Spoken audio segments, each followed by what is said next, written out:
Mtazamaji, ni Hakiki na Tendeti, mimi ni Ben Chumba. Na mimi naitwa Nancy Okware, mtangazaji wa lugha ishara. Leo hii ni Lensa Odingo. Naam, Rais William Ruto ametetea ushirikiano wa kisiasa baina yake na kiongozi wa ODM Raila Odinga, akisema unalenga kuleta umoja wa taifa hili. Akizungumza wakati wa ziara ya ukaguzi wa miradi ya maendeleo katika eneo la Kamukunji, kaunti ya Nairobi, kiongozi wa taifa vilevile alipuuzilia mbali madai kwamba makubaliano baina yake na kiongozi wa chama cha ODM ni ya kugawana mamlaka kabla uchaguzi mkuu wa mwaka 2027. Rais Ruto badala yake alisema mkataba huo uliotiwa saini katika jumba la mkutano la kimataifa KICC unanuia kuleta ukuaji wa uchumi pamoja na maendeleo. Leo ni ile siku ya kumalizana na ukabila. Siku kadhaa baada ya kutia saini mkataba huo katika jumba la mikutano ya kimataifa KICC, Rais William Ruto hii leo alifanya ziara za ukaguzi wa miradi ya maendeleo katika eneo bunge la Kamukunji jijini Nairobi.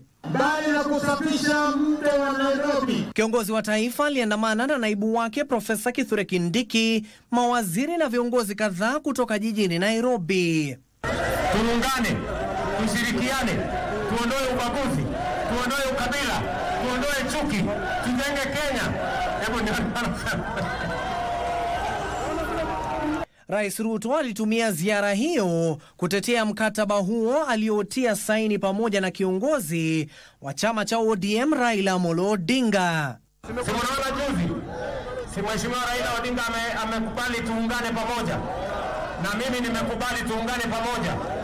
Ndio ile ya muhimu, tusukume mabadiliko ya taifa letu la Kenya. Mnajua katika manifesto ya chama ya ODM kulikuwa na affordable housing kama hii. Manifesto yetu ya Kenya Kwanza ilikuwa na affordable housing kama hii. Mimi nauliza nyinyi, si tuungane basi ndio tutekeleze ile iko kwa manifesto ya ODM na ile manifesto ya Kenya Kwanza? Na hapa aliwasuta wakosoaji wa mkataba huo.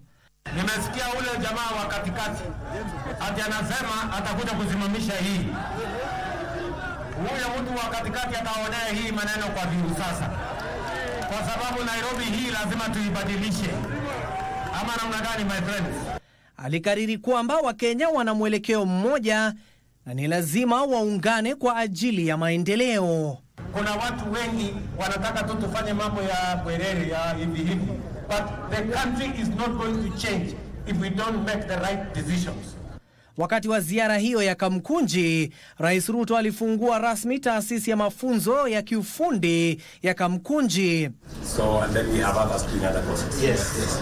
Kiongozi wa taifa akiahidi mchango wa shilingi milioni 50 ili kupiga jeki upanuzi wa taasisi hiyo, huku ujenzi wake ukitarajiwa kuanza mwezi Juni mwaka huu.